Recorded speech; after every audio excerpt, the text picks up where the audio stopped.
Ella arrived just after the morning mist had begun to lift. The greenhouse stood at the far end of a quiet botanical garden. Its domed glass structure fogged gently by the night's dew. Ivy crept along its lower panes, and ferns brushed the walkway leading up to the door. The air was cool but soft, and the world felt suspended, caught somewhere between silence and breath. She pushed open the heavy door, and the warmth inside wrapped around her like a long-lost memory. It smelled of earth, chlorophyll, and water. The gentle hiss of misting systems echoed faintly. Droplets clung to leaves, shimmering like jewels in the filtered morning light. The caretaker, a woman named June, met her with a smile and handed her a woven basket. "For trimmings if you like," she said before disappearing behind a curtain of vines. Ella nodded, tucked her notebook under her arm, and began to walk. The greenhouse was divided into quiet sections, each with its own rhythm. The tropical wing was the first she entered. Giant leaves spread overhead like living parasols. Orchids bloomed in improbable colors, purple like dusk, orange like fire. Vines looped around wooden beams, and tiny frogs chirped from somewhere unseen. She paused to admire a cluster of bromeliads, red, yellow, deep pink, and scribbled a sentence in her notebook.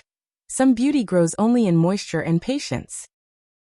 A small bench near a miniature waterfall beckoned her. She sat for a while, letting her breathing slow to match the gentle trickle of water.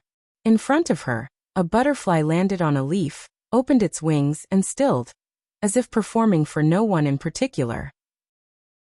She moved next to the arid wing. Here the air was thinner, the light sharper. Cacti stood tall and strange like sculptures left behind by time. Stones lined the pathways. A cluster of succulents looked like a quiet galaxy, rosettes, spirals, pale green and lavender. She touched one gently and felt the waxy resistance of its flesh. She met June again near the propagation table. Tiny seedlings stretched out of moist trays, barely taller than her thumbnail. "These are all babies," June said. "They don't look like much now, but give them time." Ella leaned in, examining each shoot, each fragile spine. "Do you ever talk to them?" she asked. "Of course," June smiled. "They need someone to believe in them." In the citrus section, the smell was heavenly. Lemon trees, heavy with yellow fruit. Orange blossoms. A kumquat bush nestled in the corner. Ella picked a fallen leaf from the ground and rubbed it between her fingers. The scent burst like sunlight. She sat again, this time near a fig tree.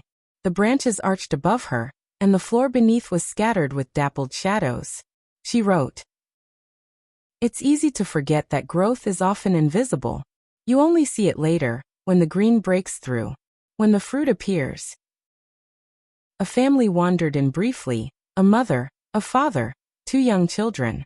The boy pressed his face to the glass of the tropical fish tank near the aquaponics section.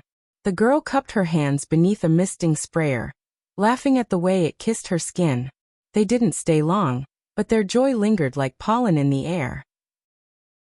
In the final section of the greenhouse, Ella found a room of hanging plants.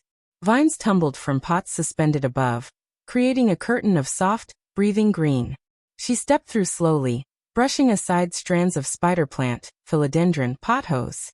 It felt like walking through the heart of something alive. She stood in the center and closed her eyes. The air buzzed with quiet life. Roots in soil. Leaves unfurling. Time passing without urgency. When she opened her eyes again, she noticed something she'd missed before. A mirror tucked behind a pot of ivy. It reflected not herself, but the sky through the glass roof, clouds drifting, branches swaying. She smiled. Before leaving, she joined June for a cup of herbal tea in the potting shed. The tea smelled of mint and lemongrass.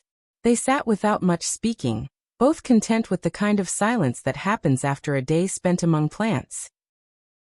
"I think this place changes people," Ella said at last. June nodded. "It reminds us how to grow without needing to be seen." Ella looked down at the dirt on her palms, the soft green stains on her sleeves. She felt peaceful, grounded, ready.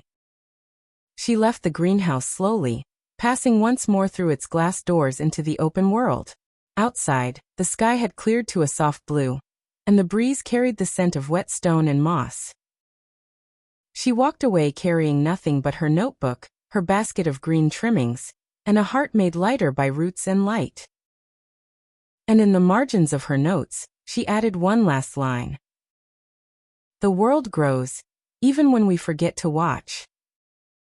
Then she turned toward the city, carrying the stillness of the greenhouse with her, leaf by leaf, breath by breath.